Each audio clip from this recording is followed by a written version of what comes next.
ನಮಸ್ಕಾರ, ಬಿಗ್ ಡಿಬೇಟ್ಗೆ ಸ್ವಾಗತ. ನಾನು ಜಯಪ್ರಕಾಶ್ ಶೆಟ್ಟಿ. ಪ್ರತಿದಿನ ಒಂದು ವಿಷಯವನ್ನು ತಗೊಂಡು ಅದರ ಆಳ ಅಗಲವನ್ನು ಅತಿಥಿಗಳ ಜೊತೆ ವಿಶ್ಲೇಷಿಸುವ ವಿಶೇಷ ಕಾರ್ಯಕ್ರಮವೇ ಬಿಗ್ ಡಿಬೇಟ್. ಆದರೆ ವೀಕ್ಷಕರೇ, ಇವತ್ತು ನಾನು ನಿಮಗೆ ನಿತ್ಯಾನಂದನ ಬಗೆಗಿನ ಕೆಲವು ವಿಚಾರಗಳನ್ನು, ಇಲ್ಲಿ ತನಕ ನೀವು ನೋಡದೇ ಇರುವಂಥ ಕೆಲವು ದೃಶ್ಯಾವಳಿಗಳನ್ನು, ಬಹುಶಃ ನಮ್ಮ ಅತಿಥಿಗಳು ಕೂಡ ಅದನ್ನು ನೋಡಿಲ್ಲ, ಬಹುಶಃ ಅದನ್ನು ನೋಡಿದ ನಂತರ ನಮ್ಮ ಶಿಕ್ಷಣ ಇಲಾಖೆಯ ಸಚಿವರಾಗಿರುವಂಥ ಕಿಮ್ಮನೆ ರತ್ನಾಕರ್ ಅವರು, ಮಹಿಳಾ ಮತ್ತು ಮಕ್ಕಳ ಕಲ್ಯಾಣ ಇಲಾಖೆಯ ಸಚಿವೆಯಾಗಿರುವಂಥ ಉಮಾಶ್ರೀ ಅವರು, ಇವನ್ ಮುಖ್ಯಮಂತ್ರಿ ಯಾವ ಕ್ರಮ ಕೈಗೊಳ್ತಾರೆ ಅನ್ನುವಂಥದ್ದು ಪ್ರತಿಯೊಬ್ಬರೂ ನೋಡಲೇಬೇಕಾಗಿರುವಂಥ ದೃಶ್ಯಾವಳಿಗಳನ್ನು ನಾನು ನಿಮಗೆ ತೋರಿಸ್ತೀನಿ. ಏನದು? ಸುಪ್ರೀಂ ನಿರ್ದೇಶನಕ್ಕೆ ಬೆಲೆನೇ ಇಲ್ವಾ? ಒಂದು, ನಿತ್ಯಾನ ಅವಾಂತರಗಳಿಗೆ ಕೊನೆಯೇ ಇಲ್ವಾ? ಕೆಲವು ಅವಾಂತರಗಳನ್ನು ಇವತ್ತು ಪ್ರಪ್ರಥಮ ಬಾರಿಗೆ ನಾನು ಸ್ಕ್ರೀನಲ್ಲಿ ತೋರಿಸ್ತಾ ಇದ್ದೀನಿ ನಿಮಗೆ. ಅಕ್ರಮ ಆಶ್ರಮ ಭೂಮಿ ಹಿಂಪಡೆಯೋದಿಲ್ವಾ? ಅನಧಿಕೃತ ಗುರುಕುಲ ಇನ್ನೆಷ್ಟು ದಿನ? ಮುಗ್ಧ ಮಕ್ಕಳ ರಕ್ಷಣೆ ಎಂದು ಇದೇ ಇವತ್ತಿನ ಬಿಗ್ ಡಿಬೇಟ್. ಗೊತ್ತಾಗಲಿ ನಿತ್ಯ ಸತ್ಯ. ನಿಮಗೆ ಗೊತ್ತಿರದ ನಿತ್ಯಾನಂದನನ್ನು ಇವತ್ತು ನಾವು ನಿಮಗೆ ತೋರಿಸ್ತೀವಿ.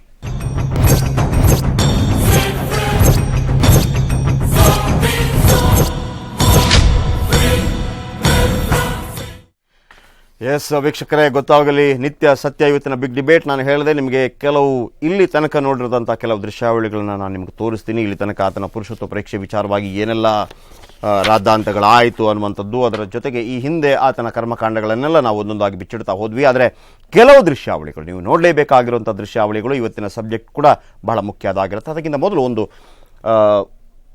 ಪ್ಯಾಕೇಜ್, ಒಂದು ರಿಪೋರ್ಟ್ ನಿಮ್ಮ ಮುಂದೆ ಇಡ್ತಾ ಇದ್ದೀನಿ. ನಿತ್ಯಾನಂದನ ನವರಂಗಿ ನಾಟಕ ಶುರುವಾಗಿ 4 ವರ್ಷಗಳೇ ಆಯಿತು. ಅತ್ಯಾಚಾರದ ಕೇಸ್ ಬಿದ್ದು 2 ವರ್ಷಗಳು ಮುಗಿದೇ ಹೋಯಿತು. ಈ ಮಧ್ಯೆ 10 ಕೇಸ್ಗಳು ಕೂಡ ದಾಖಲಾಗಿವೆ.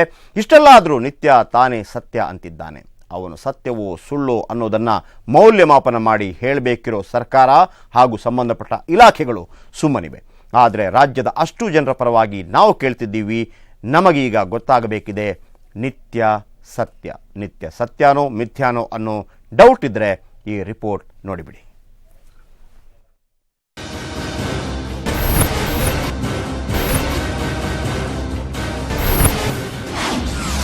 ಸುಪ್ರೀಂ ನಿರ್ದೇಶನದಂತೆ ನಿತ್ಯ ವಿಚಾರಣೆ ಬೇಗ ಆಗುತ್ತಾ? ನಿತ್ಯಾನಂದ ಆಶ್ರಮದಲ್ಲಿ ಮಕ್ಕಳ ಹಕ್ಕುಗಳ ರಕ್ಷಣೆಯವರು ರಾಮನಗರ ಸ್ಟೇಷನ್ಗೆ ಒಂದು ಕಂಪ್ಲೇಂಟ್ ಕೊಟ್ಟಿದ್ರು. ಇದುವರೆಗೂ ಅದ್ರ ಮೇಲೆ ಏನೇ ಆ್ಯಕ್ಷನ್ ಆಗಿಲ್ಲ. ನಿಮ್ಗೆ ಎಷ್ಟು ದಿನ ಆಗ್ಬೋದು ಆ್ಯಕ್ಷನ್ ಆಗುತ್ತೆ? ಅದು ಸಮೇತ ತಾವು ಹೇಳಿದ್ರಾಗ ನಾನು ನೋಟಿಸ್ ತಗೊಂಡ್ಬಂದಿದ್ದೆ. 2 ವಿಚಾರದಲ್ಲಿ ಸಮೇತ ಒಂದು ರಿಪೋರ್ಟ್ ತಿಳಿಸಿ. ಅನಧಿಕೃತ ಆಶ್ರಮ ಭೂಮಿ ಸರ್ಕಾರದ ವಶವಾಗುತ್ತಾ? ಏನಾದ್ರು ಕೂಡ ಸರ್ಕಾರಿ ಭೂಮಿ ಒತ್ತುವರಿ ಮಾಡ್ಕೊಂಡಿದ್ರೆ ಅದ್ರ ಬಗ್ಗೆ ಭಾಳ ಸೀರಿಯಸ್ ಆಗಿ ತಗೋತೀವಿ. ಅದನ್ನು ತೆಗೆದುಕೊಂಡು ಅದರ ಬಗ್ಗೆ ತನಿಖೆ ಮಾಡಿ ನಾವು ಅದರಲ್ಲಿ ಕಾನೂನು ಬಾಹಿರವಾಗಿ ಏನಾದರೂ ಕೂಡ ಉಪಯೋಗ ಇದ್ದರೆ ಅದನ್ನು ಕಾನೂನು ಪ್ರಕಾರ ಏನು ಕ್ರಮ ತಗೋತೀವಿ. ಆ ಭೂಮಿನ ಆಕ್ರಮಣ ಮಾಡಿದರೆ ಅದನ್ನು ಕೂಡ ಬಿಡಿಸ್ಕೋತೀವಿ. ಗುರುಕುಲದ ಮುಗ್ಧ ಮಕ್ಕಳ ರಕ್ಷಣೆ ಆಗುತ್ತಾ? ನಾವು ದಿಟ್ಟ ಕ್ರಮವನ್ನು ತಗೊಳ್ಳೋದಕ್ಕೆ ನೋಡಿ, ಈಗ ನಾನು ಶಿಕ್ಷಣ ಸಚಿವರಿಗೆ ಹೇಳಿದ್ದೇನೆ, ಸುಮೋಟೋ ಮಾಡೋದ್ರ ಮೂಲಕ ಕ್ರಮವನ್ನು ತಗೊಳ್ಳೋದಕ್ಕೂ ಕೂಡ ಅವ್ರಿಗೆ ಅವಕಾಶ ಇರ್ತದೆ. ಆದ್ದರಿಂದ ನಾನು ಅವ್ರನ್ನೂ ರಿಕ್ವೆಸ್ಟ್ ಮಾಡಿದ್ದೇನೆ, ಅವರು ಮಾತಾಡ್ತೀನಿ ಅಂತ ಹೇಳಿದ್ದಾರೆ. ಸೊ ಹಾಗಾಗಿ ಪೊಲೀಸ್ ಇಲಾಖೆ ಜೊತೆಲೂ ಮಾತಾಡಿರೋ ಹಿನ್ನೆಲೆಯಲ್ಲಿ ಈ 3 ಇಲಾಖೆಗಳು ಸೇರಿಕೊಂಡು ನಾವು ಒಂದು ಕ್ರಮವನ್ನು ಖಂಡಿತವಾಗ್ಲೂ ತಗೊಳ್ತೇವೆ. ಸಂಬಂಧಪಟ್ಟ ಸಚಿವರು ಸುಮ್ಮನಿರೋದ್ಯಾಕೆ? ನಿತ್ಯಾನಂದನ ವಿರುದ್ಧ ತನಿಖೆಗೆ ತಾವು ಆದೇಶ ಕೊಟ್ರಿ, ಇದುವರೆಗೂ ಇನ್ನೂ ಕಾರ್ಯರೂಪಕ್ಕೆ ಬಂದಿಲ್ಲ. ಯಾವ ನಿತ್ಯಾನಂದ ಬಿಡದಿಯಲ್ಲಿ ಜಮೀನು ಒತ್ತುವರಿ ಮಾಡ್ಕೊಂಡ್ರು. ನಾನೆಲ್ಲಿ ಕೊಟ್ಟಿದ್ಯಪ್ಪ ಸರ್, ಆತನ ಜಮೀನು ಒತ್ತುವರಿ ಆಗಿದೆ ಅಂತ ಮೈಸೂರಿನಲ್ಲಿ ತಾವು ಆದೇಶ ಕೊಟ್ರಿ. ಇಲ್ಲ, ರೆವಿನ್ಯೂ ಮಿನಿಸ್ಟರ್ ನಾನಲ್ಲ. ಸಿಡಿ ಸ್ವಾಮಿ ನಿತ್ಯಾನಂದನ ಅವಾಂತರಗಳು ಒಂದಲ್ಲ ಎರಡಲ್ಲ. ಬರೀ ಅವಾಂತರಗಳಷ್ಟೇ ಅಲ್ಲ, ದಾಖಲಾದ ಮೊಕದ್ದಮೆಗಳು, ಕಾನೂನು ಉಲ್ಲಂಘನೆಗಳು ಬೇಜಾನಿವೆ. ಆದರೆ ನಮ್ಮ ಸರ್ಕಾರ ಹಾಗೂ ಸಂಬಂಧಪಟ್ಟ ಅಧಿಕಾರಿಗಳು ಸುಮ್ಮನೆ ಇರೋದ್ಯಾಕೆ ಅನ್ನೋದೇ ಬಹುದೊಡ್ಡ ಪ್ರಶ್ನೆ. ನಿತ್ಯ ವಿಚಾರಣೆ ಮುಗಿಯೋದು ಎಂದು? ಸಿಡಿ ರಿಲೀಸ್ ಆಗಿಯೇ ಭರ್ತಿ 4 ವರ್ಷಗಳೇ ಆದ್ವು. ತಾನೇ ಶಿವ ಅಂತ ಹೇಳಿಕೊಳ್ಳುವ ನಿತ್ಯನ ಮೇಲೆ ಅತ್ಯಾಚಾರದ ಕೇಸ್ ಬಿದ್ದು 2 ವರ್ಷಗಳೇ ಸಂದಿವೆ. ಇದಲ್ಲದೆ ಒಂದೊಂದೇ ಪ್ರಕರಣಗಳು ನಿತ್ಯ ವಿರುದ್ಧ ದಾಖಲಾಗ್ತಾನೆ ಇವೆ. ಆದ್ರೂ ನಿತ್ಯನ ವಿಚಾರಣೆ ಮಾತ್ರ ಬೇಗ ಮುಗಿತಾನೆ ಇಲ್ಲ. ಇಂಥದ್ದೊಂದು ವಿಳಂಬದ ಹಿಂದಿರೋ ಸತ್ಯವಾದ್ರೂ ಏನು ಅನ್ನೋದು ಸದ್ಯ ಜನಮಾನಸವನ್ನ ಕಾಡ್ತಿದೆ. ನಿತ್ಯಾನಂದನ ಅನಧಿಕೃತ ಭೂಕಬಳಿಕೆ. ನಿತ್ಯಾನಂದ ಧ್ಯಾನಪೀಠದ ಕಾಂಪೌಂಡ್ನಲ್ಲಿ ಒಟ್ಟು 22.35 ಎಕರೆ ವಿಸ್ತೀರ್ಣದ ಕೃಷಿ ಭೂಮಿ ಇದೆ. ಈ ಭೂಮಿ ಪೈಕಿ ಕೇವಲ 2 ಎಕರೆ ಪ್ರದೇಶ ಮಾತ್ರ ಪರಿವರ್ತನೆ ಆಗಿದೆ. ಧ್ಯಾನಪೀಠದ ಉಳಿದ ಭೂಮಿಯಲ್ಲಿ ಕೃಷಿ ಚಟುವಟಿಕೆಗಳು ನಡೆಯುತ್ತಿಲ್ಲ. ಕೃಷಿಯೇತರ ಚಟುವಟಿಕೆಗೆ ಉಳಿದ 20 ಎಕರೆ ಭೂಮಿ ಬಳಕೆಯಾಗುತ್ತಿದೆ. ಇದು ಕಾನೂನು ರೀತಿಯ ಅಪರಾಧ. ಭೂ ಪರಿವರ್ತನೆ ಆಗದಿರುವ ಹಾಗೂ ಕೃಷಿ ಭೂಮಿಯಲ್ಲಿ ಕಟ್ಟಡಗಳ ನಿರ್ಮಾಣ ಕರ್ನಾಟಕ ಭೂಕಂದಾಯ ಅಧಿನಿಯಮ 1964ರ ಕಲಂ 95/2 ನಿಯಮವನ್ನ ಉಲ್ಲಂಘಿಸಿದಂತಾಗುತ್ತದೆ. ಕಲಂ 96ರ ಅಡಿಯಲ್ಲಿ ಈಗಾಗಲೇ ಕ್ರಮ ಜರುಗಿಸಬಾರದೇಕೆ? ಏನಾದ್ರು ಕೂಡ ಸರ್ಕಾರಿ ಭೂಮಿ ಒತ್ತುವರಿ ಮಾಡ್ಕೊಂಡಿದ್ರೆ ಅದ್ರ ಬಗ್ಗೆ ಭಾಳ ಸೀರಿಯಸ್ ಆಗಿ ತಗೋತೀವಿ. ಅದನ್ನು ತೆಗೆದುಕೊಂಡು ಅದರ ಬಗ್ಗೆ ತನಿಖೆ ಮಾಡಿ ನಾವು ಅದರಲ್ಲಿ ಕಾನೂನು ಬಾಹಿರವಾಗಿ ಏನಾದರೂ ಕೂಡ ಉಪಯೋಗ ಇದ್ದರೆ ಅದನ್ನು ಕಾನೂನು ಪ್ರಕಾರ ಏನು ಕ್ರಮ ತಗೋತೀವಿ. ಆ ಭೂಮಿನ ಆಕ್ರಮಣ ಮಾಡಿದರೆ ಅದನ್ನು ಕೂಡ ಬಿಡಿಸ್ಕೋತೀವಿ. ಅಕ್ರಮ ಗುರುಕುಲ, ಮುಗ್ಧ ಮಕ್ಕಳಿಗಿಲ್ಲ ರಕ್ಷಣೆ. ಬಿಡದಿ ಆಶ್ರಮವಲ್ಲದೆ ದೇಶದ ಹಲವೆಡೆ ಈ ಸಿಡಿ ಸ್ವಾಮಿ ಅನಧಿಕೃತ ಆಶ್ರಮಗಳನ್ನ ತೆರೆದಿದ್ದಾನೆ. ಇವುಗಳನ್ನು ತೆರೆಯೋಕೆ ಸರ್ಕಾರದಿಂದ ಯಾವ ಅನುಮತಿಯನ್ನು ಪಡ್ಕೊಂಡಿಲ್ಲ. ಇದನ್ನ ನಾವು ಹೇಳ್ತಿಲ್ಲ, ಸಾಕ್ಷಾತ್ ಸ್ವಘೋಷಿತ ದೇವಮಾನವ ನಿತ್ಯಾನೇ ಹೇಳ್ತಾನೆ ಕೇಳಿ. To run a religious school, you don't need any government's permission as per the Indian Constitution, and the countries which are secular all over the world. So soon we will be starting many gurukuls all over the world, because in many places in India and many countries which are secular, which allows all religions to exist, we have infrastructure. So maybe we will take 2-3 more months to start the enrolling, registration and placing the teachers and all that. ನಿತ್ಯಾನಂದನ ಆಶ್ರಮದಲ್ಲಿ ನಡೆಯುತ್ತಿರುವುದು ಅಕ್ರಮ ಶಾಲೆಯಾಗಿದ್ದು ಶಿಕ್ಷಣ ಕಾಯ್ದೆ 183ರ ಅನ್ವಯ ಇದು ಶಿಕ್ಷಾರ್ಹ ಅಪರಾಧವಾಗುತ್ತದೆ. ಇದಕ್ಕೆ 3 ವರ್ಷಗಳವರೆಗೆ ಜೈಲು ಶಿಕ್ಷೆಯನ್ನು ನೀಡಬಹುದು. ಆದ್ರೆ ಇಂಥದ್ಯಾವುದು ಇನ್ನೂ ಆಗೇ ಇಲ್ಲ. ಯಾಕೆ? ಕಾನೂನಲ್ಲಿ ಏನೇನು ಸಾಧ್ಯತೆಗಳೇ ಅದನ್ನ ಕ್ರಮ ತೆಗೆದುಕೊಳ್ಳೋದಕ್ಕೆ ನಾವು ಒಂದು ಜಂಟಿಯಾಗಿ ನಾವು ತೀರ್ಮಾನ ತೆಗೆದುಕೊಂಡಿದ್ದೇವೆ. We will take action. ಏನು ಪ್ರೊವಿಷನ್ ಆಫ್ ಲಾದಲ್ಲಿ ಏನಿದೆ ಅದನ್ನ ಇಂಪ್ಲಿಮೆಂಟ್ ಮಾಡೋದಕ್ಕೆ ಮಾಡ್ತೇವೆ. ಗುರುಕುಲದ ಮುಗ್ಧ ಮಕ್ಕಳ ರಕ್ಷಣೆ ಆಗುತ್ತಾ? ಸಂಬಂಧಪಟ್ಟ ಸಚಿವರು ಸುಮ್ಮನಿರೋದ್ಯಾಕೆ? ಪುಟ್ಟ ಹೆಣ್ಣು ಮಕ್ಕಳಿಗೆ ಸೀರೆ ಉಡಿಸಿ ಪಾಠ ಮಾಡಲಾಗುತ್ತಿದೆ. ಈ ಕುರಿತು ಶಿಕ್ಷಣ ಇಲಾಖೆ ಅಧಿಕಾರಿ ತಪಾಸಣೆಗೆ ತೆರಳಿದ್ದಾಗ ಅನುಮತಿ ಇಲ್ಲದೆ ಶಾಲೆ ನಡೆಸುತ್ತಿದ್ದಾರೆ ಅಷ್ಟೇ ಹೊರತು ಬೇರೆಲ್ಲ ಸೌಕರ್ಯಗಳಿಂದ ಶಾಲೆ ಕೂಡಿದೆ ಎಂದು ವರದಿ ಮಾಡಿದ್ದಾರೆ. ಮಕ್ಕಳನ್ನು ಪೋಷಕರ ಭೇಟಿಗೆ ಅವಕಾಶ ನೀಡದೆ ಜೈಲಿನ ರೀತಿಯಲ್ಲಿ ಕೂಡಿ ಹಾಕಿ ಪಾಠ ಮಾಡುವ ಪದ್ಧತಿ ಶಿಕ್ಷಣ ಪದ್ಧತಿಯೇ ಎಂಬ ಪ್ರಶ್ನೆ ಈಗ ಮೂಡಿದೆ. ಇಷ್ಟೆಲ್ಲ ಆಗ್ತಿದ್ರೂ ಸರ್ಕಾರ ಮಾತ್ರ ಮೌನವಾಗಿ ಕುಳಿತಿರುವುದಕ್ಕೆ? ಇದೀಗ ಗೊತ್ತಾಗಬೇಕಿದೆ ನಿತ್ಯಾಸತ್ಯ. ಬ್ಯೂರೋ ರಿಪೋರ್ಟ್, ಸಮಯ ನ್ಯೂಸ್. ಓಕೆ, ಇಷ್ಟೆಲ್ಲ ರಿಪೋರ್ಟ್ ಕೊಟ್ವಿ. ಈಗ ದಯವಿಟ್ಟು ಈ ದೃಶ್ಯಾವಳಿಗಳನ್ನು ನೀವು ನೋಡಿ. ಇದು ಸಮಯ ನ್ಯೂಸ್ನಲ್ಲಿ ಎಕ್ಸ್ಕ್ಲೂಸಿವ್ ಆಗಿ ನಿಮಗೆ ತೋರಿಸ್ತಾ ಇರುವಂಥ ದೃಶ್ಯಾವಳಿಗಳು. ಗುರುಕುಲ ನಿಜ, ಆದರೆ ಗುರುಕುಲದಲ್ಲಿ ಯಾವ ರೀತಿಯ ಪಾದ ಪೂಜೆಗಳಾಗ್ತಾ ಇದೆ, ಆತ ಆ ಮಕ್ಕಳಿಂದ ಏನು ಮಾಡಿಸ್ಕೋತಾ ಇದ್ದಾನೆ. ವೇದ ಉಪನಿಷತ್ತುಗಳನ್ನು ಕಲಿಸೋದ್ರಲ್ಲಿ ನಮ್ಮ ಯಾವುದೇ ಅಭ್ಯಂತರ ಇಲ್ಲ. ಆದರೆ ಆತ ಮಾಡ್ತಿರೋದೇನು? ಪಾದ ಪೂಜೆ. ನೋಡಿ, ಅದು ಮಕ್ಕಳಿಂದ ನಡೀತಾ ಇರುವಂಥ ಪಾದ ಪೂಜೆ ಪ್ರತಿದಿನ ಬೆಳಿಗ್ಗೆ. ಆ ಮಕ್ಕಳು ಏನು ಹೇಳ್ತಿದ್ದಾರೆ ಶ್ಲೋಕ, ಅದನ್ನು ಕೂಡ ಗಮನವಿಟ್ಟು ಕೇಳಿ.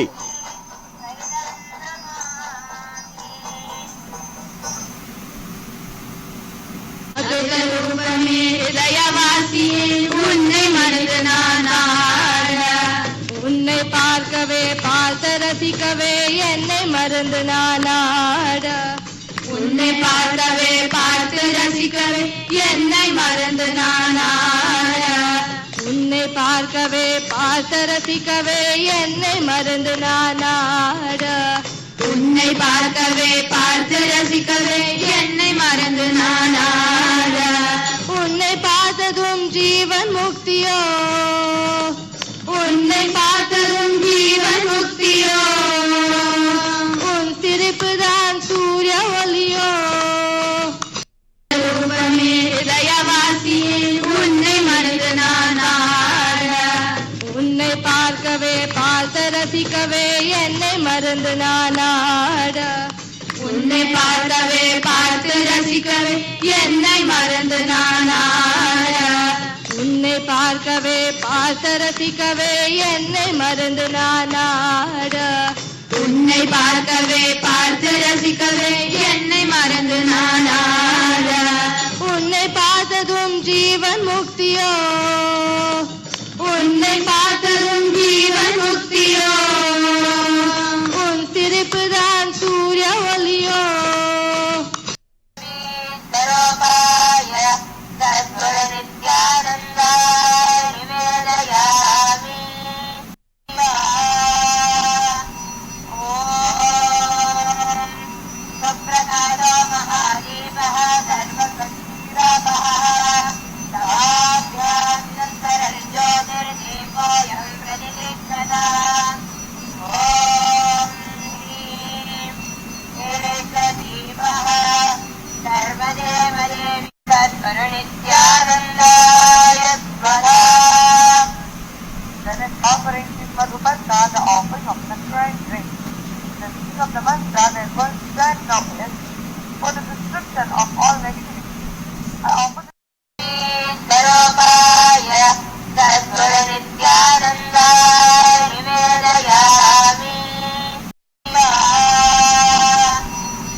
ವೀಕ್ಷಕರೇ, ಈ ದೃಶ್ಯಾವಳಿಗಳನ್ನು ನೀವು ನೋಡ್ತಾ ಇದ್ದೀರಿ. ಆ ದೃಶ್ಯದಲ್ಲಿ ಬಹಳ ಮುಖ್ಯವಾಗಿ ನೀವು ಗಮನಿಸಬೇಕು, ಅಲ್ಲಿ ಒಂದು ಹಾಡು ಬರುತ್ತೆ. ಆ ಹಾಡಲ್ಲಿ ಏನಿದೆ ಅಂತಂದರೆ, ಆ ಹಾಡಲ್ಲಿ ನಿತ್ಯಾನಂದನನ್ನು ಶ್ಲಾಘಿಸಲಾಗತ್ತೆ, ನಿತ್ಯಾನಂದನನ್ನು ವೈಭವೀಕರಿಸಲಾಗತ್ತೆ. ಅಲ್ಲಿ ಹೇಳಲಾಗತ್ತೆ, ನಿನ್ನ ಗುಣಗಾನ ಮಾಡಿದರೆ ಜೀವಮುಕ್ತಿ, ನಿನ್ನ ನಗು ಸೂರ್ಯನಷ್ಟು ಪ್ರಭಾವಶಾಲಿ, ಓ ನಿತ್ಯಾನಂದ.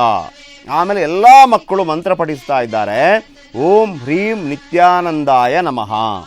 ನಮಗಿಲ್ಲಿ ಒಂದು ಗುರುಕುಲ ಅಂತ ಹೇಳಿದರೆ ವೇದ, ಉಪನಿಷತ್ತು, ಹಿಂದೂ ಧರ್ಮ, ಕಲ್ಚರು ಏನು ಬೇಕಿದ್ರೂ ಕಲಿಸ್ಲಿ, ಯಾಕಂದರೆ ಗುರುಕುಲದಲ್ಲಿ ಅದನ್ನು ಕಲಿಸ್ತಾರೆ. ಆದರೆ ಇಲ್ಲಿ ಬಹಳ ಮುಖ್ಯವಾಗಿ ನೀವು ಗಮನಿಸಬೇಕಾಗಿರುವಂಥದ್ದು, ನಾಳೆ ಈ ಮಕ್ಕಳನ್ನು ಆತ ಹೇಗೆ ಬೆಳೆಸ್ತಾನೆ ಅಂತಂದರೆ, ನಿಮ್ಮ ಮುಂದಿರುವವನು ದೇವರು, ನಿಮ್ಮ ಮುಂದಿರುವವನು ದೇವರು. ಅವನಿಗೆ ಮಂಗಳಾರತಿ ಕೂಡ ಆಗತ್ತೆ. ಹಾಗಾಗಿ ದೇವರು ಏನು ಮಾಡಿದರೂ ಕೂಡ ಸರಿ ಅನ್ನುವಂಥದ್ದು. ಈ ಸಣ್ಣ ಸಣ್ಣ ಹೆಣ್ಣು ಮಕ್ಕಳು ಅವರ ಮೇಲೆ ಯಾವುದೇ ರೀತಿಯಲ್ಲಿ ಮೊಲಾಸ್ಟಿಂಗ್ ಆದರೆ, ವಿಬ್ಗೇರಲ್ಲಿ ಆದಂಥ ಪ್ರಕರಣಗಳಾದರೆ ಆ ಮಕ್ಕಳು ಏನು ತಿಳ್ಕೊಳ್ತವೆ, ಇದು ದೇವರು ಮಾಡ್ತಾ ಇರೋದನ್ನು ತಿಳ್ಕೊಳ್ತವೆ, ಇದು ಹಿಂದೂ ಧರ್ಮಕ್ಕೆ ಮಾಡ್ತಾ ಇರೋವಂಥ ಅಪಚಾರವಲ್ವೇ. ಈ ರೀತಿ ಮಕ್ಕಳನ್ನ ತಪ್ಪುದಾರಿಗೆಳೆಯುವಂಥದ್ದು. ಈ ಮಕ್ಕಳು ಆತನಿಗೆ ಏನು ಬೇಕಿದ್ರೂ ಮಾಡೋದಕ್ಕೆ ರೆಡಿ ಇದ್ದಾರೆ ಅನ್ನುವಂಥದ್ದು ನಂಬರ್ 1. ನಂಬರ್ 2, ಈ ಹಾಡಿನ ಒಂದು ಟ್ಯೂನ್ ನೀವು ಕೇಳಿಸ್ಕೊಂಡ್ರಿ. ಆ ಟ್ಯೂನ್ ಬಹುಶಃ ಇಲ್ಲಿ ರಜನಿಕಾಂತ್ ಹಾಗೂ ಮಮ್ಮುಟ್ಟಿ ಅಭಿನಯದ ದಳಪತಿ ಸಿನಿಮಾ ಯಾರಾದರೂ ನೋಡಿದರೆ, ಆ ಹಾಡು ಮತ್ತು ಅದರ ಟ್ಯೂನ್, ದಳಪತಿ ಸಿನಿಮಾದ ಟ್ಯೂನ್ ಮತ್ತು ಈ ಇಲ್ಲಿಯ ಭಜನೆ, ಇದಕ್ಕೆ ಯಾವುದೇ ವ್ಯತ್ಯಾಸವಿಲ್ಲ. ಅದೇ ಟ್ಯೂನಲ್ಲಿ ಹಾಡಲಾಗ್ತಾ ಇದೆ. ಅಲ್ಲಿ ನಿತ್ಯಾನಂದನನ್ನು ವೈಭವೀಕರಿಸಲಾಗ್ತಾ ಇದೆ. ಈಗಲಾದರೂ ಸಂಬಂಧಪಟ್ಟ ಅಧಿಕಾರಿಗಳು, ಸಂಬಂಧಪಟ್ಟ ಸಚಿವರ ಗಮನಕ್ಕೆ ಇದು ಬರ್ತಾ ಇದೆಯಾ? ಏನು ಕ್ರಮ ಕೈಗೊಳ್ತೀರಿ? ಅಲ್ಲಿ ಮಕ್ಕಳಿಗೆ ಯಾವ ರೀತಿ ಎಜುಕೇಷನ್ ನೀಡಲಾಗ್ತಾ ಇದೆ? ಅಲ್ಲಿ ವೇದ, ಉಪನಿಷತ್ ಇದರ ಬಗ್ಗೆ ಹೇಳಿಕೊಡಲಾಗ್ತಾ ಇದೆಯಾ, ಅಥವಾ ನಿತ್ಯಾನಂದನನ್ನು ದೇವರು ಅಂತ ಹೇಳಿಕೊಡಲಾಗ್ತಾ ಇದೆಯಾ? ಇದನ್ನು ಸಂಬಂಧಪಟ್ಟವರಿಗೆ ಗಮನಿಸಬೇಕು. ಎಸ್, ಇದರ ಬಗ್ಗೆ ಸಾಕಷ್ಟು ಚರ್ಚೆಗಳನ್ನು ಮಾಡೋಣ. ನಮ್ಮ ಜೊತೆ ಇದ್ದಾರೆ ಕರ್ನಾಟಕ ರಕ್ಷಣಾ ವೇದಿಕೆ ಅಧ್ಯಕ್ಷರಾಗಿರುವಂಥ ಪ್ರವೀಣ್ ಶೆಟ್ಟಿ ಅವರು. ಪ್ರವೀಣ್ ಶೆಟ್ಟಿ ಅವರ ಕಾರ್ಯಕ್ರಮಕ್ಕೆ ಸ್ವಾಗತ. ಇನ್ನು ಕರ್ನಾಟಕ ಜನಪರ ವೇದಿಕೆಯ ರಾಜ್ಯಾಧ್ಯಕ್ಷರಾಗಿರುವಂಥ ರಮೇಶ್ ಗೌಡರು ಕೂಡ ನಮ್ಮ ಜೊತೆ ಇದ್ದಾರೆ. ಕಾರ್ಯಕ್ರಮಕ್ಕೆ ಸ್ವಾಗತ ರಮೇಶ್ ಗೌಡ್ರೆ. ಮೊದಲು ನಾನು ಪ್ರವೀಣ್ ಶೆಟ್ಟಿ ಅವರಿಂದಲೇ ಆರಂಭ ಮಾಡ್ತೀನಿ. ಇಲ್ಲಿ ತನಕ ಎಲ್ಲ ಜಾರ್ಜ್ ಅವರನ್ನ ಕೇಳಿದ್ವಿ, ಅದಾದ ನಂತರ ಜಾರ್ಜ್ ಅವರನ್ನ ಯಾವಾಗ ವಿಚಾರಣೆ ಆಗತ್ತೆ ಅಂತ ಕೇಳಿದ್ವಿ. 2-3 ತಿಂಗಳ ಹಿಂದಿನ ವಿಚಾರ ಅದು. ಕಂದಾಯ ಸಚಿವರನ್ನ ಕೇಳಿದ್ರಿ, ಅವ್ರು ಯಾವ ರೀತಿಯ ಉತ್ತರವನ್ನು ಕೊಟ್ಟರು. ಅದಾದ ನಂತರ ಉಮಾಶ್ರೀ ಮಹಿಳಾ ಮತ್ತು ಮಕ್ಕಳ ಕಲ್ಯಾಣ ಸಚಿವ ಅವರನ್ನ ಕೇಳಿದ್ರಿ, ಮುಖ್ಯಮಂತ್ರಿ ಯಾವ ರೀತಿಯಂಥ ಉತ್ತರ ಕೊಟ್ಟರು. ಆಮೇಲೆ ಕಿಮ್ಮನ್ ರತ್ನಾಕರ್ ಅವರು ಯಾವ ರೀತಿಯಾದಂಥ ಉತ್ತರವನ್ನು ಕೊಟ್ಟರು. ಹಾಗಿದ್ರೆ ಏನಾಗ್ತಿದೆ ಸರ್ ಅಲ್ಲಿ? ಯಾಕೆ ಎಲ್ಲರೂ ಹಿಂದೇಟಾಗ್ತಾ ಇದ್ದಾರೆ? ಎಲ್ಲಿ ಏನಾಗಿದೆ ಅಲ್ಲಿ ಅಂತ ನಿಮ್ಗೆ ಅನ್ಸುತ್ತೆ? ಖಂಡಿತ ಇದು ಸರ್ಕಾರ ಅವನ ವಿರುದ್ಧ ಕ್ರಮವನ್ನು ತಗೋಬೇಕಿತ್ತು. ಅವನ್ನ ಇಲ್ಲಿಂದ ಗಂಟು ಮೂಟೆ ಕಟ್ಟಿಸುವಂಥ ಕೆಲಸ ನಮ್ಮ ಸರ್ಕಾರ ಮಾಡಬೇಕಿತ್ತು. ಇದು ನಾವು ಹೋರಾಟಗಾರರು, ಮಾಧ್ಯಮದವರು, ನಾವೆಲ್ಲ ಏನು ಒಂದು ಪ್ರತಿಭಟನೆ ಹೋರಾಟ ಮಾಡ್ಬೋದು ಅಷ್ಟೇ. ಈ ಕೆಲಸ ಮಾಡಬೇಕಾಗಿರೋದು ನಮ್ಮ ರಾಜ್ಯ ಸರ್ಕಾರ. ಇವತ್ತು ಸುಪ್ರೀಂ ಕೋರ್ಟ್ ಸಮೇತ ಸಲಹೆ ಮಾಡಿದೆ, ಅವ್ರ ಬಗ್ಗೆ ವಿಚಾರಣೆ ಮಾಡಬೇಕು, ಏನೇನು ಆಗ್ತಾ ಇದೆ ಅಂತ ನೋಡಿ ಅಂತ. ಆದ್ರೂ ಸಹ ಸರ್ಕಾರ ಕೈಕಟ್ಟಿ ಕೂತಿದೆ ಅಂದ್ರೆ ಇಲ್ಲೇನೋ ಒಳಗಡೆಯಿಂದ ಏನೋ ಬೆಳವಣಿಗೆ ನಡೀತಾ ಇದೆ ಅನ್ಸುತ್ತೆ. ಅನುಮಾನ ಕನ್ನಡಿಗರಲ್ಲಿ ಕಾಡ್ತಾ ಇದೆ. ಇಷ್ಟೊಂದು ದಿನ ನಾವೆಲ್ಲ ಹೋರಾಟ ಮಾಡ್ತಾ ಇದೀವಿ, ಅವನ ಆಶ್ರಮದ ಎದುರುಗಡೆ ರಾತ್ರಿ ಎಲ್ಲ ಹೋರಾಟ ಮಾಡಿದೀವಿ, ಆದ್ರೂ ಸಹ ಸರ್ಕಾರ ಗಮನ ಸೆಳೀತಾ ಇಲ್ಲ. ಅದೇ ತಮಿಳುನಾಡಿಗೆ ಹೋದ ತಕ್ಷಣ ಜಯಲಲಿತಾ ಅವರು ಅಲ್ಲಿ ಇರ್ಲಿಕ್ಕೆ ಬಿಟ್ಟಿಲ್ಲ, ಓಡಿಸ್ಬಿಟ್ರು, ಅಲ್ಲಿಂದ ಗಡಿಪಾರು ಮಾಡ್ಬಿಟ್ರು. ಇವತ್ತು ಅವನೇ ನಾನು ಇಲ್ಲಿಂದ ಕರ್ನಾಟಕ ತಮಿಳಿಗಾಗಿ ಹೌದು ತಮಿಳಿಗಾಗಿ ಅಲ್ಲಿ ಬಿಟ್ಟಿಲ್ಲ. ಇಲ್ಲಿ ಕನ್ನಡಿಗರ ವಿರುದ್ಧ, ಕರ್ನಾಟಕ ಹೋರಾಟಗಾರರ ವಿರುದ್ಧ, ಕನ್ನಡಿಗರ ಬಗ್ಗೆ ಅವಹೇಳನಾಗಿ ಮಾತಾಡಿದ್ರು ಸಹ ನಮ್ಮ ಸರ್ಕಾರ ಕಣ್ಣು ಮುಚ್ಚಿ ಕೂತಿದೆ. ಎಸ್, ಓಕೆ ರಮೇಶ್ ಗೌಡ್ರೆ, ಈಗ ನೀವು ಅಲ್ಲಿ ಕೆಲವು ದೃಶ್ಯಾವಳಿಗಳನ್ನು ನೋಡಿದ್ರಿ, ನೀವು ಕೂಡ ಸಾಕಷ್ಟು ಫಾಲೋ ಅಪ್ ಮಾಡ್ತಾ ಇದ್ರಿ. ಪ್ರತಿಯೊಂದು ದೃಶ್ಯಾವಳಿಗಳು ಇಲ್ಲಿ ತನಕ ಏನೆಲ್ಲ ಟಿವಿಗಳಲ್ಲಿ ಬಂದು ನಿಮಗೂ ಗೊತ್ತಿದೆ. ಈಗ ಆ ದೃಶ್ಯಾವಳಿಗಳನ್ನ ನೋಡುವಾಗ ಇನ್ನಾದರೂ ಇನ್ನೇನು ಪ್ರೂಫ್ ಕೊಡ್ಬೇಕು ಸರ್ ನಾವು ಅವರಿಗೆ? ಹಾಗಿದ್ರೆ ನಾಳೆ ನೀವು ಶುರು ಮಾಡ್ಕೊಂಬಿಡಿ, ಒಂದು ಆಶ್ರಮ ಪೂಜೆ ಮಾಡಲಿ ಮಕ್ಕಳೆಲ್ಲ, ಒಪ್ಕೊಬಿಡ್ತಾರಾ ಸರ್ಕಾರ? ಈಗ ಇವತ್ತಿನ ದಿನ ನೀವು ಅತ್ಯಂತ ಅಧಿಕೃತ ದಾಖಲೆಗಳನ್ನು ಕೊಟ್ಟು ಸಚಿವರು ಹೇಗೆ ನುಣುಚಿಕೊಳ್ಳುವಂಥ ಹಾರಿಕೆ ಉತ್ತರಗಳನ್ನ ಹೇಳ್ತಾ ಇರುವಂಥದ್ದನ್ನು ಕೂಡ ನೀವು ದಾಖಲೆಯಲ್ಲಿ ತೋರಿಸಿದ್ದೀರಿ. 2012-13 ಪ್ರಾದೇಶಿಕ ಆಯುಕ್ತರ ಕಚೇರಿಯಿಂದ ಒಂದು ಆದೇಶ ಮಾಡ್ತದೆ. 2000 ಮಕ್ಕಳ ಹಕ್ಕು ಕಾಯ್ದೆಗೆ 2000ಕ್ಕೆ ವಿರುದ್ಧವಾಗಿರ್ತದೆ. ಇದು ಗುರುಕುಲದಲ್ಲಿ 47 ಮಕ್ಕಳಿದ್ದು, 27 ಗಂಡು ಮಕ್ಕಳು, 20 ಹೆಣ್ಣು ಮಕ್ಕಳಿದ್ದು. ಈ ಪೈಕಿ ಯಾವ ಕರ್ನಾಟಕ ಸಿಲೆಬಸ್ ಆಗಲಿ, ಡೆಲ್ಲಿ ಸಿಲೆಬಸ್ ಆಗಲಿ, ಯಾವುದೇ ರಾಜ್ಯದ ಸಿಲೆಬಸ್ ಆಗಲಿ ತಗೊಳ್ದೇನೆ ಇದನ್ನ ಸರ್ಕಾರಕ್ಕೆ ವಂಚನೆ ಮಾಡಿರುವಂತದ್ದು ಪ್ರಕರಣವನ್ನು ದಾಖಲೆ ಮಾಡಿ ಅಂತೇಳಿ ಮಕ್ಕಳ ಕಲ್ಯಾಣ ಸಮಿತಿ ವರದಿ ಸಲ್ಲಿಸದೆ. ನೀವು ಕೂಡ ಇವತ್ತು ಅಧಿಕೃತವಾದಂತ ದಾಖಲೆಯನ್ನು ತೋರಿಸ್ತಾ ಇದ್ದೀರಿ. ಆ ಮಕ್ಕಳು ಅವ್ರಿಗೆ ಓಂ ನಿತ್ಯಾನಂದಾಯ ನಮಃ ಅಂತೇಳಿ ಹೆಣ್ಣು ಮಕ್ಕಳುಗಳು, ಒಬ್ಬ ಅತ್ಯಾಚಾರಿ ರಂಜಿತಾ ಪ್ರಕರಣದಲ್ಲಿ 2010ರಲ್ಲಿ ಇಡೀ ರಾಷ್ಟ್ರ ಬೆಚ್ಚಿ ಬೀಳಿಸುವಂತ ಅವನ ಜೊತೆ ಮಲಗಿ ಸರಸ ಸಲಾಪಾಡುವಂತ ಕ್ಯಾಸೆಟ್ಗಳನ್ನ ನೋಡಿದಂತ ಜನ, ಆ ಹೆಣ್ಣು ಮಕ್ಕಳುಗಳು ಹೋಗಿ ಅವ್ರಿಗೆ ಪಾದಕ್ಕೆ ಪುಷ್ಪಗಳನ್ನ ಅರ್ಪಿಸೋದು ನೋಡಿದ್ರೆ ಇಡೀ ನಮ್ಮ ರಾಜ್ಯದ ಮಠಮಾನ್ಯರು ಎಲ್ಲೂ ಈ ರೀತಿ ಮಾಡ್ಕೊಂಡಿಲ್ಲ. ಯಾವ ಸ್ವಾಮೀಜಿಗಳು ಮಾಡಿಸ್ಕೊಂಡಿದ್ದಾರೆ? ಯಾರು ಮಾಡಿಸ್ಕೊಂಡಿಲ್ಲ. ಯಾವ ಸ್ವಾಮೀಜಿಗಳು ಮಂಗಳಾರತಿ ಮಾಡಿಸ್ಕೊಂಡಿದ್ದಾರೆ? ಇಲ್ಲ. ಯಾವ ಸ್ವಾಮೀಜಿಗಳು ಗುರುಕುಲ ಅಂತ ಅಂದ್ಬಿಟ್ಟು ಸಣ್ಣ ಮಕ್ಕಳನ್ನ ಅಲ್ಲಿ ಇಟ್ಕೊಂಡ್ಬಿಟ್ಟು ಆ ರೀತಿ ಪಾದ ಪೂಜೆ ಮಾಡ್ತಾ ಇದ್ದಾರೆ? ಅಲ್ಲಿ ಹಾಡುಗಳನ್ನ ಹಾಡಲಾಗ್ತಾ ಇದೆ, ಸಿನಿಮಾದ ಹಾಡುಗಳನ್ನ ಹಾಡಲಾಗ್ತಾ ಇದೆ. ಅದರಲ್ಲಿ ನಿತ್ಯಾನಂದಾಯ ನಮಃ, ನಿನ್ನ ಮುಖವನ್ನು ಜೀವನ್ಮುಖಿ, ನಿನ್ನ ಮುಖವನ್ನು ನೋಡಿದ್ರೆ ಸೂರ್ಯನ ಮುಖವನ್ನು ನೋಡಿದಂಗಾಗತ್ತೆ. ಓಂ ರೀಂ ನಿತ್ಯಾನಂದಾಯ ನಮಃ. ಅದಕ್ಕಿಂತ ಹೆಚ್ಚಾಗಿ ಮೈ ಕುದಿಯುವಂತದ್ದು ಆತ್ಮರತಿ ಮಾಡ್ಕೊಳ್ತಾ ಇದ್ದಾನೆ. ಒಂದ್ ಕಡೆ ತಮಿಳು ಹಾಡುಗಳು, ಕರ್ನಾಟಕದ ಬಿಡದಿ ಅಚ್ಚ ಕನ್ನಡಿಗರ ಪಾಲನ ಬಿಡದಿಲ್ ಬಂದು ತಮಿಳು ಹಾಡುಗಳನ್ನ ಹಾಡ್ಕೊಂಡು ಅದನ್ನೇ ಅವ್ನು ಪ್ರಶ್ನೆ ಮಾಡ್ತಾ ಇದ್ದು, ನಿಂದು ಮಠ ಅಲ್ಲ, ಇಲ್ಲಿ ನೀನು ಮಠ ಮಾಡ್ತಾ ಇಲ್ಲ, ಹೊರ ದೇಶದಿಂದ ಫಂಡ್ ತಗೊಂಡ್ ಬರ್ಲಿಕ್ಕೆ ಒಂದ್ ನಾಟಕ ಮಾಡ್ತಾ ಇದೀಯಾ, ಹೈಟೆಕ್ ದಂಧೆ ಮಾಡ್ತಾ ಇದೀಯಾ ನೀನು ಅಂತ ಹೇಳುವಂತದ್ದು 5 ವರ್ಷಗಳಿಂದ ಹೇಳ್ಕೊಂಡು ಬಂದ್ವಿ. ನೀವು ಇವತ್ತು ಪ್ರಶ್ನೆ ಮಾಡಿರುವಂತದ್ದು ಅಕ್ರಮ ಕಟ್ಟಡಗಳ ಬಗ್ಗೆ ಜಮಾದಾರ್ ಅವರು ನಿಷ್ಠೂರವಾಗಿ ಫೈಲ್ ನ ಬಿಸಾಕಿದ್ದಾರೆ, ಮಾಡ್ಲಿಕ್ಕೆ ಆಗೋದಿಲ್ಲ ಅಂತೇಳಿ ಮಕ್ಕಳ ಕಲ್ಯಾಣ ಸಮಿತಿ ಹೇಳಿದೆ. 3ನೇದಾಗಿ ಏನು ಆ ಮಠದಲ್ಲಿ ಸೀಮೆ ಎಣ್ಣೆಯನ್ನ ಹಾಕೊಂಡು ಅದು ಒಂದು ಕೇಸ್ ಬಿದ್ದಿದೆ. ಅದಾದ ಮೇಲೆ ಎಲ್ಲ ಅಕ್ರಮಗಳ ಬಗ್ಗೆ ಸರ್ಕಾರದ 6 ಇಲಾಖೆಗಳು ಸಂಬಂಧಪಟ್ಟವ್ರಿಗೆ ಹೇಳಿದೆ. ನೀವು ಉಮಾಶ್ರೀ ಅವ್ರನ್ನ ಕೇಳಿದ್ರಿ, ಕಿಮ್ಮನೆಯವ್ರನ್ನ ಕೇಳಿದ್ರಿ, ಶ್ರೀನಿವಾಸ್ ಪ್ರಸಾದ್ ಅವರು ಕಳೆದ ಬಾರಿ ನಮ್ಮ ಈ ಸ್ಟುಡಿಯೋದಲ್ಲೇ ಇದ್ದಾಗ ಹೇಳಿದ್ರು. ಅಕ್ರಮ ಕಟ್ಟಡಗಳು ಅಂತ ಏನ್ ಹೇಳ್ಬೇಕು ಅವ್ರಿಗೆ? ಇಲ್ಲೇ ಇದೆ, ಪ್ರಾದೇಶಿಕ ಆಯುಕ್ತರು ಕೊಟ್ಟಿರುವಂತ ವರದಿ ಇಲ್ಲೇ ಇದೆ. ಇಲ್ಲಿದೆ 22 ಅಕ್ರಮ ಕಟ್ಟಡಗಳು 22 ಎಕರೆಯಲ್ಲಿ ಕೃಷಿ ಯೋಗ್ಯ ಭೂಮಿಯಲ್ಲಿ ನೀವು ಕಟ್ಟಿದ್ರೆ ಅಂತ ಹೇಳ್ತಿ ಅವರೇ ಒಂದು ಹೇಳಿಕೆ ಕೊಟ್ಟಿದ್ದಾರೆ. ಶ್ರೀನಿವಾಸ್ ಪ್ರಸಾದ್ ಅವರೇ, ನೀವು 2 ತಿಂಗಳ ಹಿಂದೆ ಕೊಟ್ಟಿರುವಂತಹ ಮಾತು ಅಲ್ಲಿ ಅಕ್ರಮ ಕಟ್ಟಡಗಳಾಗಿದ್ರೆ ನಾವು ಕ್ರಮ ಕೈಗೊಳ್ತೀವಿ ಅನ್ನುವಂಥದ್ದು ಯಾಕಾಯ್ತು? ನಿಮ್ಗೆ ಪ್ರಾಬ್ಲಮ್ ಆಗ್ತಿದೆಯಾ ನಿಮ್ಮಿಂದ, ಅಥವಾ ಕೆಲಸ ಮಾಡ್ಲಿಕ್ಕೆ ಆಗ್ತಾ ಇಲ್ವಾ? ಭಯಭೀತರಾಗಿದ್ದೀರಾ? ಏನು ಮಾಡಬೇಕು ಅಂತಿದ್ದೀರಿ? ನಿಮ್ಮನ್ನೇ ಸಚಿವ ಸಂಪುಟದಿಂದ ಕಿತ್ತು ಹಾಕಬೇಕು ಅಂತ ರೆಡಿ ಆಗ್ತಾ ಇದ್ದಾರೆ. ಇನ್ನಾದರೂ ನೀವು ಕೆಲಸ ಮಾಡ್ಬೋದು ತಾನೇ? ಸುಪ್ರೀಂ ಕೋರ್ಟ್ ಆದೇಶ ಕೊಟ್ಟಿರುವಂಥದ್ದು ಒಂದು ಆತನ ಪುರುಷತ್ವ ಪರೀಕ್ಷೆ ಆಗಬೇಕು ಅನ್ನುವಂಥದ್ದು ನಿಮ್ಮ ಸರ್ಕಾರಕ್ಕೆ ಚೀಮಾರಿಯನ್ನು ಹಾಕಲಾಕಿತ್ತು. ಇಷ್ಟೆಲ್ಲ ಜಾರ್ಜ್ ಅವರೇ, ನೀವು ಗೃಹ ಸಚಿವರಾಗಿ ಆತನ ವಿರುದ್ಧ ಇಷ್ಟೊಂದು ಪ್ರಕರಣಗಳಿದೆ, ಅದರ ಬಗ್ಗೆ ನಿಮ್ಮ ಚಕಾರ ಇಲ್ಲ. ಶ್ರೀನಿವಾಸ್ ಪ್ರಸಾದ್ ಅವರೇ, ನಿಮ್ಮ ಚಕಾರ ಇಲ್ಲ. ಎಸ್, ನಾನು ಇಲ್ಲಿ ತೋರಿಸ್ತಾ ಇದ್ದೀನಿ ನೋಡಿ, ತಹಶೀಲ್ದಾರ್ ರಾಮನಗರ ತಾಲೂಕು ಅಕ್ರಮ ಆಗಿದೆ ಅನ್ನುವಂಥದ್ದು, ನೋಡಿ ಅಕ್ರಮ ಆಗಿದೆ ಅನ್ನುವಂಥ ತಹಶೀಲ್ದಾರ್ ಕೊಟ್ಟಿದ್ದಾರೆ. ಹಾಗಿದ್ರೆ ಈ ಅಧಿಕಾರಿಗಳು ಮಾಡಿದಂತ ಕೆಲಸಕ್ಕೆ ಬೆಲೆ ಇಲ್ವಾ? ಎಸ್, 64ನೇ ಕಾಯ್ದೆ ಇಲ್ಲಿ ಇನ್ನೊಂದು ಪಾಯಿಂಟ್ ನಾನು ಹೇಳೋದಕ್ಕೆ ಇಷ್ಟಪಡ್ತೀನಿ. ನಿತ್ಯಾನಂದ ಸ್ವಾಮಿಗಳು ಹೊಂದಿರೋ ಒಟ್ಟು 22-35 ಎಕರೆ ಜಮೀನಿನ ಪೈಕಿ 2 ಎಕರೆ ವಿಸ್ತೀರ್ಣಕ್ಕೆ ದಿನಾಂಕ 4-10-2004, 14-12-2004, 25-12-2004ಗಳಂತೆ ಉಪವಿಭಾಗಾಧಿಕಾರಿಗಳು ರಾಮನಗರ ಉಪವಿಭಾಗದವರು ವಾಸದ ಉದ್ದೇಶಕ್ಕಾಗಿ ಭೂ ಪರಿವರ್ತನೆ ಆದೇಶ ನೀಡಿರುತ್ತಾರೆ. ಆದರೆ ಭೂ ಪರಿವರ್ತನೆಗೊಂಡ 2 ಎಕರೆ ಜಮೀನು ಒಳಗೊಂಡಂತೆ ನಿತ್ಯಾನಂದ ಸ್ವಾಮಿಗಳು ಹೊಂದಿರುವ ಪೂರಾ ವಿಸ್ತೀರ್ಣದಲ್ಲಿ ಕರ್ನಾಟಕ ಭೂಕಂದಾಯ ಕಾಯ್ದೆ 1964 ಕಲಂ 95 ಬ್ರಾಕೆಟ್ನಲ್ಲಿ 2 ಇದನ್ನು ಉಲ್ಲಂಘಿಸಿ ಅನಧಿಕೃತವಾಗಿ ಕಟ್ಟಡಗಳನ್ನು ನಿರ್ಮಾಣ ಮಾಡಿರುತ್ತಾರೆ. ಇದು ಯಾರು ಸ್ವಾಮಿ ಹೇಳಿದ್ದು? ಸಮಯ ನ್ಯೂಸ್ನವರು ಹೇಳಿದ್ದ? ಇಲ್ಲ, ಪ್ರಾದೇಶಿಕ ಕಚೇರಿ ಆಯುಕ್ತರುಗಳು ಹೇಳ್ತಾ ಇದ್ದಾರೆ. ಅಲ್ಲಿ ಅವರೇ ಸರ್ಕಾರದ ನೇಮಿಸಿದ ಅಧಿಕಾರಿಗಳು ಹೇಳ್ತಾ ಇದ್ದಾರೆ. ಸರ್ಕಾರ ನೇಮಿಸಿದಂತ ಅಧಿಕಾರಿಗಳು ಹೇಳ್ತಾ ಇರುವಂತದ್ದು, ಅದಕ್ಕಾಗಿ ಅವರು ಸಂಬಳ ಪಡೆಯೋದು ಅಧಿಕಾರಿಗಳು. ಆದರೆ ಇಲ್ಲಿ ತನಕ ಇದರ ಬಗ್ಗೆ ನೀವು ಚಕಾರ ಎತ್ತುತ್ತಾ ಇಲ್ಲ. ನೀವು ಕೇಳಿದ್ರೆ ಸೋಗಲಾಡಿತನದ ಉತ್ತರವನ್ನು ಕೊಡ್ತೀರಿ. ಯಾರಿಗೆ ಹೆದರ್ತಾ ಇದ್ದೀರಾ ನೀವು? ಹೌದು, ಕೇಳಬೇಕು. ಯಾರಿಗೆ ಹೆದರ್ತಾ ಇದ್ದೀರಾ? ಕಾಂಗ್ರೆಸ್ ನಾಯಕರನ್ನ ಯಾಕೆ ಕೇಳ್ತಾ ಇದ್ದೀವಿ ಅಂತಂದ್ರೆ ನೀವೀಗ ಅಧಿಕಾರದಲ್ಲಿರೋರು, ನಿಮಗೇನಾದರೂ ಹೈಕಮಾಂಡ್ನಿಂದ ಪತ್ರ ಬಂತಾ? ತೋರಿಸಿ ನಮಗೆ ದಯವಿಟ್ಟು. ನಿತ್ಯಾನಂದನ ವಿಚಾರದಲ್ಲಿ ಸ್ವಲ್ಪ ಆರಾಮಾಗಿರಿ, ಬೇಕಾಗಿಲ್ಲ, ಯಾವುದೇ ಕ್ರಮಗಳನ್ನು ಕೈಗೊಳ್ಳಬೇಡಿ ಅನ್ನುವಂಥದ್ದು.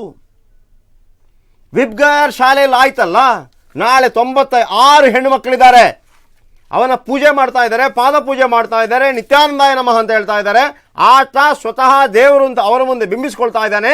ಆ ಬಿಂಬಿಸ್ಕೊಳ್ತಾ ಇರುವಂತ ಆತ ಏನು ಮಾಡಿದ್ರು ಕೂಡ ಅದು ಸಹ್ಯವಾಗಿರ್ಬೇಕಂತೆ. ನಾಳೆ ಆ ಮಕ್ಕಳು ಆತ ಏನಾದರೂ ಮಾಡಿದ್ರೆ ಸೊಲೆತಾರ? ಯಾರ ಬಳಿ ಹೇಳ್ತಾರ? ಅದನ್ನ ಯಾರು ಕೇಳಬೇಕಿದನ್ನ?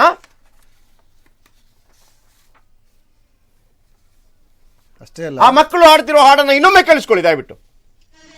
ಯಾರ ಪೂಜೆ ಮಾಡ್ತಾ ಇದ್ದಾರೆ ಅವರು? ಬ್ರಹ್ಮ ವಿಷ್ಣು ಮಹೇಶ್ವರನ ಹೆಸರು ಬರ್ತಾ ಇದೆಯಾ ಅಲ್ಲಿ? ರಜನಿಕಾಂತ್ ಪಿಕ್ಚರ್ನ ಹಾಡನ ತದ್ರೂಪ ಅದು. ಈ ರೀತಿ ಗರ್ಭಗುಡಿಗಳಿಗೆ ಕೂತು ಯಾವ ಸ್ವಾಮೀಜಿಗಳಿಗೆ ನಾವು ಪೂಜೆ ಮಾಡಿದೀವಿ ಇಲ್ಲಿ ತನಕ? உன்னை பார்க்கவே பார்த்த ரசிக்கவே என்னை மறந்து நானாட. உன்னை பார்க்கவே பார்த்து ரசிக்கவே என்னை மறந்து நானாட. உன்னை பார்க்கவே பார்த்து ரசிக்கவே என்னை மறந்து நானாட. உன்னை பார்க்கவே பார்த்து ரசிக்கவே என்னை மறந்து நானாட. உன்னை பார்த்ததும் ஜீவன் முக்தியோ ಹಾಡಿದ್ರು ಅಂತ ನೀವು ನೋಡಿದ್ರಿ.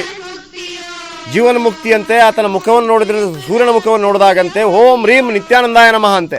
ಈ ಹಾಡಿನ ಟ್ಯೂನ್ ಇನ್ನೊಂದು ತೋರಿಸ್ತೀನಿ, ಎಂಜಾಯ್ ಮಾಡಿ ಬನ್ನಿ.